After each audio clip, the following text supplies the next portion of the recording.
Welcome to money management channel. After கோவிட்க்கு அப்புறம் பெரிய கரெக்ஷனவே பார்க்காத மார்க்கெட் வந்து இந்த லாஸ்ட் 2-3 மந்த்ஸா வந்து நல்ல கரெக்ஷன் ஆயிட்டு இருக்கு. ஏகப்பட்ட ப்ளூ சிப்ஸ் கம்பெனிஸ் எல்லாமே ஹையர் வேல்யூஷன் ஸ்டாக்ஸ் எல்லாமே நல்ல வகையில கரெக்ஷன் ஆயிருக்கு. லாஸ்ட் வீக்ல பாத்தீங்க அப்படின்னா மோதிலால் அஸ்வானோட ஃபவுண்டர் ராம்தேவ் அவர்கள் வந்து ஒரு சில ஸ்டாக்ஸ் ரெக்கமெண்டேஷன்ஸ் கொடுத்திருந்தாரு. அதுல வந்து பாத்தீங்க அப்படின்னா அந்த ரிசர்ச் ரிப்போர்ட்ல நிறைய இன்ஃபர்மேஷன் ஷேர் பண்ணியிருந்தாரு. அந்த ரிப்போர்ட்ல மெயினா பாத்தீங்க அப்படின்னா லாஸ்ட் 5 இயர்ஸ்ல எது வந்து வெல்த் கிரியேட்டர் ஸ்டாக்கா அமைஞ்சிச்சு, அதே மாதிரி லாஸ்ட் 5 இயர்ஸ்ல ப்ளூ சிப் ஸ்டாக்ஸ்ல எது பெரிய அளவுக்கு கரெக்ஷன் ஆயிருக்கு அதை பத்தி மட்டும் நம்ம டீடைலா இந்த வீடியோல பார்க்கலாம். அது இல்லாம பாத்தீங்க அப்படின்னா ஒரு சில மிஸ்டேக்ஸ் வந்து என்னோட போர்ட்போலியோல வந்து நான் பண்ணிருக்கேன். என்னோட போர்ட்போலியோல வந்து பாத்தீங்க அப்படின்னா ஒரு சில ஸ்டாக்ஸ் வந்து எனக்கு ஒரு லாஸ கொடுத்திருக்கு. அந்த ஸ்டாக்ஸ் வந்து என்ன மிஸ்டேக் பண்ணதுனால எனக்கு அந்த அளவுக்கு லாஸ கொடுத்துச்சு அப்படிங்கறத பத்தியும் நம்ம அனலைஸ் பண்ணலாம். இந்த ரிப்போர்ட்டோட ஃபுல் டீடைல்ஸ் வேணும் அப்படின்னா நீங்க கூகுள்ல போயிட்டு Motilal Oswal 29th wealth creation study PDF download அப்படின்னு கொடுத்தீங்க அப்படின்னாவே உங்களுக்கு அந்த வெப்சைட்ல இருந்து பிடிஎஃப் கிடைச்சிரும். அதுல இந்த கம்ப்ளீட் இன்ஃபர்மேஷன் எல்லாமே இருக்கு. அதை நீங்க ரெஃபர் பண்ணி பாத்தீங்க அப்படின்னா ஃபியூச்சர் இன்வெஸ்ட்மெண்ட்டுக்கு அது உங்களுக்கு ரொம்ப சப்போர்ட்டிவா இருக்கும். சோ ஸ்டாக்கை வந்து எப்படி எவாலுவேட் பண்றது, என்ன மாதிரி இன்வெஸ்ட் பண்ணலாம் அப்படிங்கறத பத்தி உங்களுக்கு கம்ப்ளீட்டான வியூ வந்து அதுல கொடுத்திருக்காங்க. இந்த ரிப்போர்ட்ல பாத்தீங்கன்னா மெயினா வந்து வெல்த் கிரியேட்டர் ஸ்டாக்ஸ்னு ஒரு லிஸ்ட் கொடுத்திருக்காங்க. அதுல வந்து பாத்தீங்க அப்படின்னா டாப் 10 வெல்த் கிரியேட்டர்ஸ், அதாவது லாஸ்ட் 5 இயர்ஸ்ல 2019 இருந்து 24 வரைக்கும் டைம் பீரியட்ல வந்து பிக்கஸ்ட் வெல்த் கிரியேட்டர் ருபீஸ் இன் பில்லியன்ஸ் அப்படின்னு பாத்தீங்க அப்படின்னா ரிலையன்ஸ் இண்டஸ்ட்ரீஸ் தான் வந்து ஒரு ஹியூஜான வால்யூமான அமௌண்ட்டை வந்து கிரியேட் பண்ணி கொடுத்திருக்காங்க. இது வந்து பாத்தீங்க அப்படின்னா இவங்க வந்து பெரிய கம்பெனி, அதாவது மார்க்கெட் கேபிட்டல் வைஸ் வந்து இவங்க பெரிய கம்பெனியா இருக்கிறதுனால இவங்க ப்ராஃபிட் மேக் பண்றது ஜாஸ்தியா இருக்கும். அந்த வகையில பாத்தீங்க அப்படின்னா டிஃபால்ட்டாவே வந்து அந்த டாப் 10 கம்பெனிஸ் வந்துடுறாங்க. அந்த வகையில பிக்கஸ்ட் வெல்த் கிரியேட்டர் அப்படின்னு பாத்தீங்க அப்படின்னா ரிலையன்ஸ் இண்டஸ்ட்ரீஸ் இருக்கு, டிசிஎஸ் இருக்கு, பாரதி ஏர்டெல் இருக்கு, ஐசிஐசி பேங்க் இருக்கு, ஸ்டேட் பேங்க் இருக்கு, இன்ஃபோசிஸ் இருக்கு, எல்என்டி இருக்கு, அதானி என்டர்பிரைசஸ் இருக்கு, டாடா மோட்டார்ஸ் இருக்கு, HCL டெக்னாலஜி. இவங்க மார்க்கெட் கேபிட்டல் ஜாஸ்தியா இருக்கிறதுனால இவங்க ப்ராஃபிட் பண்ற வீதமும் ஜாஸ்தியா இருக்கும். சோ அதனால வந்து இவங்க டிஃபால்ட்டாவே வந்து பிக்கஸ்ட் வெல்த் கிரியேட்டரா வந்துட்டாங்க லிஸ்ட்ல.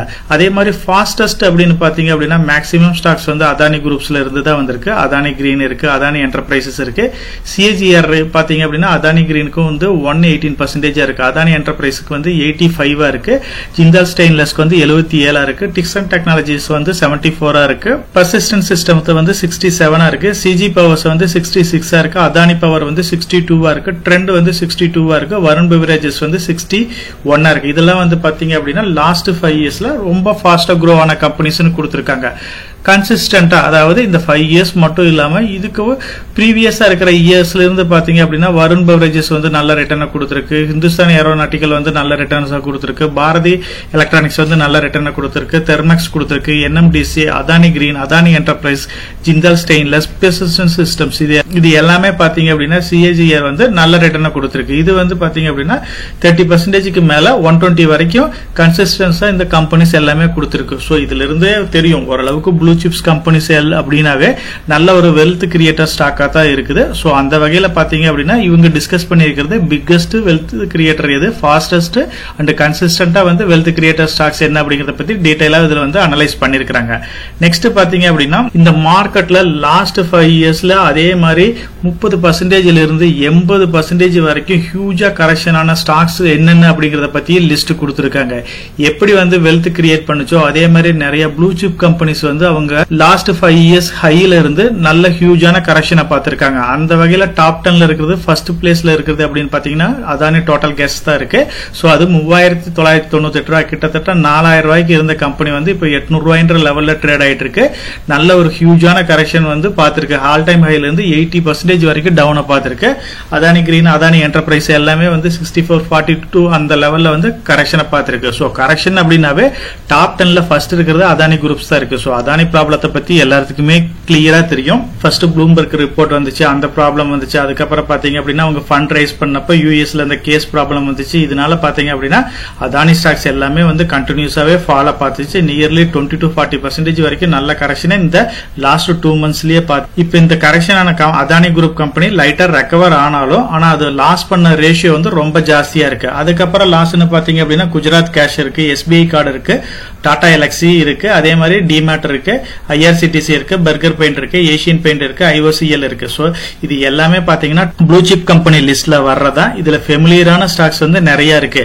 எல்லாருமே டிஸ்கஸ் பண்ற டாடா எலக்ஸ் இருக்கு, டிமார்ட் இருக்கு, ஐஆர்சிடிசி இருக்கு, பர்கர் பெயிண்ட் இருக்கு, ஏசியன் பெயிண்ட் இருக்கு, ஐஓசிஎல் இருக்கு. இது எல்லாமே வந்து 30% இருந்து 80% வரைக்கும் பல்கான கரெக்ஷனை பார்த்திருக்கு. இந்த 5 இயர்ல பாத்தீங்க அப்படின்னா ஆல் டைம் ஹைல இருந்து இது ஹெவியா கரெக்ஷன் ஆயிருக்கு. சோ இந்த ஸ்டாக்ஸ் ஏதாச்சும் உங்க லிஸ்ட்ல இருக்கான்னு பாருங்க. இது வந்து வாட்ச் லிஸ்ட்ல கொடுத்திருக்காங்க. இந்த ஸ்டாக்ல வந்து கரெக்டான இம்ப்ரூவ்மெண்ட் வர்றதுக்கு பின்னாடி ஃபியூச்சர்ஸ்ல வாய்ப்பு இருக்கு அப்படிங்கறத பத்தியும் அதுல டீடைலா அனலைஸ் பண்ணிருக்காங்க. இந்த ஸ்டாக்கை வந்து நீங்க ஃப்ரெஷ்ஷா பை பண்ணணுமாவோ இல்ல ஆல்ரெடி நீங்க ஹோல்ட் பண்ணிருந்தீங்க அப்படின்னாவே இந்த போட்டோ வந்து கம்ப்ளீட்டா ஸ்டடி பண்ணுங்க. அது உங்களுக்கு வந்து இன்வெஸ்ட் பண்றதுக்கு எல்லா வகையிலும் சப்போர்ட்டா இருக்கும். என்னோட இன்வெஸ்ட்மெண்ட்ல பாத்தீங்க அப்படின்னா லாஸ்ட் இயர்ல வந்து ஒரு சில மிஸ்டேக்ஸ் வந்து நான் வந்து பண்ணிருந்தேன். ஜெனரலாவே வந்து ஒரு ஸ்டாக்கை வந்து நம்ம ஐடென்டிஃபை பண்றோம் அப்படின்னா ஃபர்ஸ்ட் வந்து ப்ரொமோட்டர் வந்து எந்த அளவுக்கு எத்திக்கலா இருக்கிறாங்க, சோ அவங்களோட ட்ராக் ரெக்கார்டை டெஃபினட்டா வந்து செக் பண்ணணும். அதே மாதிரி கம்பெனி வந்து ஃபண்டமெண்டலா ஸ்ட்ராங்கான கம்பெனியா இதுக்கு முன்னாடி எப்படி பெர்ஃபார்ம் பண்ணிருக்கிறதுங்கிறது கண்டிப்பா நம்ம வந்து ஓரளவு செக் பண்ணிருக்கணும். அவங்களோட பிசினஸ் மாடல் எப்படி இருக்கு, இவங்களோட ஃபியூச்சர் ப்ரொஜெக்ஷன் வந்து எப்படி இருக்கு அப்படிங்கறத பத்தி கம்ப்ளீட்டா வந்து நம்ம வந்து அனலைஸ் பண்ணிட்டு தான் வந்து அதுக்கப்புறம் பேலன்ஸ் ஷீட்டே நம்ம செக் பண்ணணும். சோ இந்த பேசிக் பாயிண்ட்ஸ் வந்து சாட்டிஸ்ஃபை ஆச்சு அப்படின்னா நம்ம பேலன்ஸ் ஷீட் ஓகே அப்படின்னா நம்ம டெஃபினட்டா வந்து நம்ம இன்வெஸ்ட் பண்ணலாம். பேலன்ஸ் ஷீட்ல வந்து என்னென்ன பாராமீட்டர்ஸ் எல்லாம் செக் பண்ணணும் அப்படிங்கறத ஆல்ரெடி நம்ம வந்து போர்ட்ஃபோலியோ அப்படின்னு ஒரு பிளேலிஸ்ட் இருக்கு, அதுல டீடைலா டிஸ்கஸ் பண்ணிருக்கிறோம். லாஸ்ட் இயர் இன்வெஸ்ட்மெண்ட்டும் சரி, இதுக்கு ப்ரீவியஸா இருந்த இன்வெஸ்ட்மெண்ட்ல எனக்கு வந்து இந்த 5 ஸ்டாக் தான் வந்து என்னோட இன்வெஸ்ட்மெண்ட்ல ஒரு ஃபால கொடுத்திருக்கு. அதுல ஃபர்ஸ்டா இருக்கிறது பாத்தீங்க அப்படின்னா இண்டஸ்இண்ட் பேங்க் இருக்கு. இண்டஸ்இண்ட் பேங்கை பொறுத்த வரைக்கும் நான் ஸ்டார்டிங்லேயே இன்வெஸ்ட் பண்ண 700 800 அந்த லெவல்ல வந்து மினிமம் குவான்டிட்டி நான் வாங்கினா, அதுக்கப்புறம் மார்க்கெட்ல வந்து பாத்தீங்க அப்படின்னா 1300 அந்த லெவல்ல வந்து கொஞ்சம் அக்கையர் பண்ணினேன். சோ அதுல வந்து பாத்தீங்க அப்படின்னா இருந்ததை விட கொஞ்சம் ஜாஸ்தி குவான்டிட்டி வந்து நான் அக்கையர் பண்ணதுனால இதுல வந்து பாத்தீங்க அப்படின்னா எனக்கு ஒரு 25% பக்கமா லாஸ்ல தான் இருக்கு. இதுல பெரிய அமௌண்ட் இல்ல, பிலோ 1 lakh கீழ தான் இன்வெஸ்ட் பண்ணிருக்கிறேன். சோ உண்மையாவே வந்து கொஞ்சம் வெயிட் பண்ணிட்டு இருக்கிறேன். சோ இதுல ஏதாச்சும் வந்து இன்னும் ஆப்பர்ச்சுனிட்டி கிடைச்சிச்சு அப்படின்னா இன்வெஸ்ட் பண்ணலான்ட்டு தான் இருக்கிறேன். இந்த கம்பெனியை பொறுத்த வரைக்கும் பாத்தீங்க அப்படின்னா ப்ரொமோட்டர் வைஸும் சரி, ஃபண்டமெண்டல் வைஸும் வந்து இது கிளியரா தான் இருக்கு. பிசினஸ் மாடல்ல மட்டும் ஏதாவது இவங்க மைக்ரோ பைனான்ஸ்ல மட்டும் ஸ்மால் ப்ராப்ளம் இருக்கிறதுனால இந்த ஸ்டாக் வந்து இப்ப கரெக்ஷன் ஆயிருக்கு. சோ அதுவுமே வந்து ஃபியூச்சர்ல சரியாயிரும். அதனால எந்த ஒரு ப்ராப்ளமும் கிடையாது. நெக்ஸ்ட் பாத்தீங்க அப்படின்னா டிமேட்டை பொறுத்த வரைக்கும் இது ப்ரொமோட்டரோ இவங்களோட பிசினஸ் மாடலோ அதுல எந்த ஒரு ப்ராப்ளமும் கிடையாது. பேலன்ஸ் ஷீட்டை பொறுத்த வரைக்கும் இவங்களோட சேல்ஸ் குறைஞ்சிருக்கு. அது இல்லாம பிஇ வந்து ரொம்ப காஸ்ட்லியா இருக்கிறதுனால இந்த ஸ்டாக்கும் வந்து நல்ல கரெக்ஷன் ஆயிருக்கு. சோ இண்டஸ்இண்ட் பேங்க் ஒன்னு மட்டும்தான் வந்து 24க்கு முன்னாடியே வந்து இன்வெஸ்ட் பண்ண. ரிமைனிங் இருக்கிற டிமார்ட் ஆகட்டும், Godrej consumer product, Adani port, Dabur India, இது எல்லாமே வந்து இப்ப ரீசென்ட் டைம்ல தான் வந்து இன்வெஸ்ட் பண்ண. இந்த 2 மந்த்துக்கு முன்னாடி தான் இன்வெஸ்ட் பண்ண. அதனாலதான் இந்த ஸ்டாக்ல எல்லாமே வந்து கரெக்ஷன் ஆயிருக்கு. சோ இது எல்லாமே வந்து பாத்தீங்க அப்படின்னா ஃபண்டமெண்டலா ஸ்ட்ராங்கான ஸ்டாக்கா இருந்தாலும் over valuation stock, demat, Godrej consumer product, Dabur India இதெல்லாம் வந்து பாத்தீங்க அப்படின்னா நல்ல ஹை வேல்யூஷன்ல ட்ரேட் ஆயிட்டு இருக்கிற ஸ்டாக்ஸ். இவங்கள ப்ரொமோட்டரை பத்தியோ இல்ல ஃபண்டமெண்டலாவோ இல்ல இவங்களோட ட்ராக் ரெக்கார்டோ இவங்களோட ஃபியூச்சரோ வந்து எந்த ஒரு ப்ராப்ளமும் கிடையாது. இவங்களோட சேல்ஸ் குறைஞ்சிருக்கு. எஃப்எம்சிஜி செக்டரை பொறுத்த வரைக்கும் எல்லா ஸ்டாக்குமே கொஞ்சம் கரெக்ஷன் ஆயிருக்கு. இந்த ஸ்டாக்ல எல்லாம் நான் நியூ என்ட்ரி கொடுத்ததுனால இப்ப மறுபடியும் இந்த ஸ்டாக் வந்து கரெக்ஷன் ஆயிருக்கு. சோ இதுல இமீடியட்டா வந்து ஹியூஜா எதுவுமே இன்வெஸ்ட் பண்ணல. மினிமம் அமௌண்ட் தான் இன்வெஸ்ட் பண்ணிருக்கிறேன். மார்க்கெட்ல வெயிட் பண்ணிட்டு இருக்கிறேன். மேபி உண்மையுமே கொஞ்சம் கரெக்ஷன் ஆச்சு அப்படின்னா டெஃபினட்டா இந்த கம்பெனில வந்து இன்வெஸ்ட் பண்ணலான்ட்டு தான் இருக்கிறேன். இது எல்லாமே நான் வந்து ஃப்ரெஷ்ஷா ஆட் பண்ண கம்பெனிஸ். அதானி போர்ட்டை பொறுத்த வரைக்கும் பாத்தீங்க அப்படின்னா நான் எப்படி இன்வெஸ்ட் பண்ணா ப்ளூம்பர்க் ரிப்போர்ட்டுக்கு அப்புறம் இந்த ஸ்டாக் எல்லாமே ரெக்கவரி ஆச்சு. சோ ஓரளவுக்கு இது ஸ்டேபிள் ஆயிரும் அப்படின்ற நம்பிக்கையில தான் வந்து லைட்டா இன்வெஸ்ட் பண்ணினேன். இதுலயுமே வந்து இப்ப நான் இன்வெஸ்ட் பண்ணிருக்கிற இந்த கம்பெனி எல்லாமே வந்து பிலோ 1 lakh கீழ தான் இன்வெஸ்ட் பண்ணிருக்கிறேன். அந்த வகையில பாத்தீங்க அப்படின்னா அதானி ரெக்கவர் ஆச்சு அப்படின்னு நான் இன்வெஸ்ட் பண்ணது மறுபடியும் இந்த ப்ராப்ளம் வந்ததுனால இப்ப மறுபடியும் கரெக்ஷன் ஆயிருக்கு. சோ இதனால பாத்தீங்க அப்படின்னா ப்ரொமோட்டரோட இன்டெகிரிட்டிங்கிறது ஒரு மெயின். அந்த ஸ்டாக்கு பெஸ்ட் எக்ஸாம்பிளா வந்து நீங்க அதானி போட்டுவே கூட பார்க்கலாம். ரிமைனிங் ஸ்டாக்ஸை பொறுத்த வரைக்கும் பாத்தீங்க அப்படின்னா பிசினஸ் மாடல் அப்படின்னா ப்ராப்ளம் அப்படின்னு பாத்தீங்கன்னா இண்டஸ்இண்ட் பேங்கை பார்க்கலாம். டிமேட், கோத்ரேஜ் கன்சியூமர், டாபரை பொறுத்த வரைக்கும் பாத்தீங்க அப்படின்னா ஓவர் வேல்யூஷன் ஸ்டாக். இந்த ரீசன்னால தான் வந்து இந்த ஸ்டாக் எல்லாமே வந்து என்னோட அக்கௌண்ட்ஸ்ல வந்து இது ஃபால் ஆயிருக்கு. மற்ற வகையில பாத்தீங்க அப்படின்னா இது எல்லாமே நல்ல கம்பெனிஸா. சோ ஃபியூச்சர்ல ஆப்பர்ச்சுனிட்டி கிடைச்சிச்சு அப்படின்னா டெஃபினட்டா வந்து நான் இதுல இன்வெஸ்ட் பண்ணலான்ட்டு தான் இருக்கிறேன். இந்த கம்பெனிஸ் எல்லாமே வந்து பிஇ ரேஷியோ பிரகாரம் வந்து ஷார்ட் லிஸ்ட் பண்ணிருக்கேன். அந்த வகையில பாத்தீங்க அப்படின்னா ஓரளவுக்கு வேல்யூஷன் ஸ்டாக் அப்படின்னா இண்டஸ்இண்ட் பேங்க் சொல்லலாம். நம்ம டிஸ்கஸ் பண்ண மாதிரி தான் பிசினஸ்ல, அதாவது மைக்ரோ பைனான்ஸ்ல சின்ன ப்ராப்ளம்ங்கிறதுனால இந்த ஸ்டாக் வந்து கரெக்ஷன் ஆயிருக்கு. கூடிய சீக்கிரம் வந்து இதுவுமே ரெக்கவர் ஆயிரும். எனக்கு வந்து பாத்தீங்க அப்படின்னா இன்னும் வந்து 900க்கு இது பிரேக் பண்ணுமா அப்படின்னு வெயிட் பண்ணிட்டு இருக்கிறேன். ஏன்னா மார்க்கெட் வந்து கண்டினியூஸா நெகட்டிவ்ல போயிட்டு இருக்கு. அப்படி பிரேக் ஆச்சு அப்படின்னா இதுல இன்வெஸ்ட் பண்ணலான்ட்டு தான் இருக்கேன். அதானி போர்ட்டை பொறுத்த வரைக்கும் நான் இன்வெஸ்ட்மெண்ட்டை வந்து இப்ப ஸ்டாப் பண்ணி தான் வச்சிருக்கேன். எனக்கு நீ ஃபியூச்சர்ல வந்து இன்வெஸ்ட் பண்ற ஐடியாவும் கிடையாது. ஸோ நான் வந்து ஒரு 10% வைக்கமா எனக்கு கரெக்ஷன் ஆயிருக்கு. மறுபடியும் இதோட ப்ரீவியஸ் ரேட் வந்துச்சு அப்படின்னா, அதாவது 1300 ரூபா 400 ரூபா அந்த ரேட் வந்துச்சுனாவே ப்ராஃபிட் வந்துடும். ஸோ 1300 ரூபா அந்த லெவல் கிடைச்சிச்சு அப்படின்னா என்னோட நான் இன்வெஸ்ட்மெண்ட் பண்ண அமௌண்ட் வந்துடும். அப்ப இந்த ஸ்டாக்ல இருந்து நான் எக்ஸிட் ஆயிரலான்ட்டு தான் இருக்கிறேன். ஸோ ப்ரொமோட்டர் இன்டெகிரிட்டியை பொறுத்த வரைக்கும் நியூஸ் பேஸ்ல ரன் ஆகிற கம்பெனிஸை முடிஞ்ச வரைக்கும் நான் அவாய்ட் பண்ணலான்ட்டு தான் இருக்கிறேன். அந்த வகையில பாத்தீங்க அப்படின்னா நெக்ஸ்ட் இயர்ல மார்க்கெட் கொஞ்சம் ரெக்கவர் ஆகிற டைம்ல இந்த ஸ்டாக்ல இருந்து நான் எக்ஸிட் ஆயிடுவேன். மற்றபடி பாத்தீங்க அப்படின்னா டாபர் இந்தியா, கோத்ரேஜ் கன்சூமர், டிமேட்டை பொறுத்த வரைக்கும் வேல்யூஷன் வந்து ரொம்ப காஸ்ட்லியா இருக்கு. இப்ப பாத்தீங்க அப்படின்னா டாபருக்கு 50 PE இருக்கு. இதெல்லாம் இண்டஸ்ட்ரி PE 35 தான் இருக்கு. கோத்ரேஜுக்கு 61 இருக்கு. டிமேட்டை பொறுத்த வரைக்கும் 84 இருக்கு.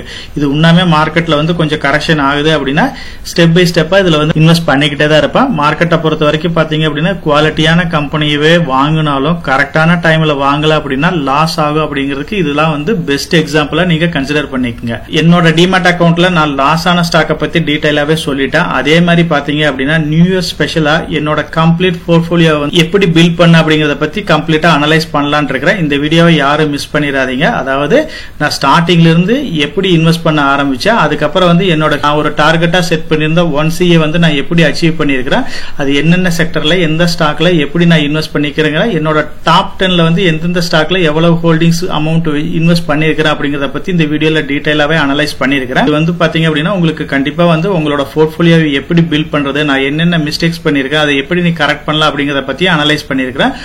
இயர்லி ஒன்ஸ் நம்ம வந்து என்னோட போர்ட்போலியோல என்னென்ன இம்ப்ரூவ்மெண்ட் இருக்குது, அதுல என்னென்ன மிஸ்டேக் நடந்துச்சு அப்படிங்கறத பத்தி நான் டிஸ்கஸ் பண்ணலாம்னு இருக்கிறேன். இந்த வீடியோ வந்து உங்களுக்கு யூஸ்ஃபுல்லா இருக்கும். சோ அதனால வந்து நியூ இயர் அன்னைக்கு இந்த வீடியோவை யாரும் மிஸ் பண்ணிடாதீங்க.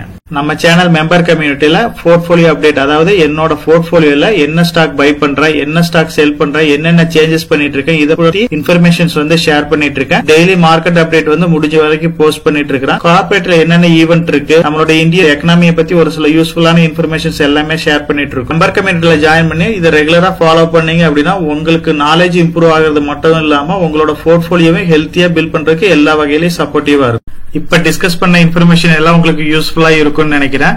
இந்த வீடியோ உங்களுக்கு யூஸ்ஃபுல்லா இருந்துச்சு அப்படின்னா நம்ம சேனலை வந்து சப்ஸ்கிரைப் பண்ணுங்க, நம்ம வீடியோவை லைக் பண்ணுங்க, ஷேர் பண்ணுங்க. கமெண்ட் செக்ஷன் ஓப்பனா தான் இருக்கு.